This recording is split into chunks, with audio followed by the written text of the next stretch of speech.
সন্দ্বীপের মুন্সিরহাট থেকে আকবরহাট সড়ক প্রাকৃতিক সৌন্দর্যের এক অপার দৃশ্যপট। সন্দ্বীপের মুন্সিরহাট থেকে আকবরহাট পর্যন্ত সড়কটি শুধু যোগাযোগের সুবিধা নয়, প্রকৃতি প্রেমীদের জন্য এক অনন্য অভিজ্ঞতার পথ। এই সড়কের দুই পাশে সবুজের সমারোহ, ধানক্ষেত, গাছগাছালি আর খোলা আকাশের নিচে বিস্তীর্ণ মাঠ যেন যাত্রীদের জন্য তৈরি করে দিয়েছে ভিন্ন এক জগৎ। স্থানীয়রা জানান, প্রতিদিন এই সড়ক ধরে চলাচল করতে তাদেরও মন ভরে যায় প্রকৃতির সৌন্দর্যে।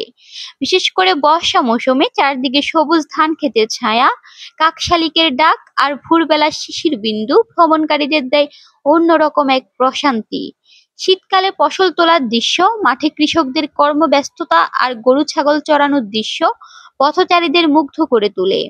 সন্ধ্যা নামার সাথে সাথে সূর্যাস্তের লাল আভা এ সড়ককে দেয় এক ভিন্ন রূপ।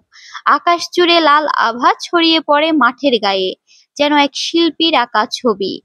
পথচারীদের অনেকেই বলেন, এই সড়ক শুধু চলাচলের রাস্তা নয়, এটি সন্দ্বীপের গ্রামীণ সৌন্দর্যের এক জীবন্ত পথছবি।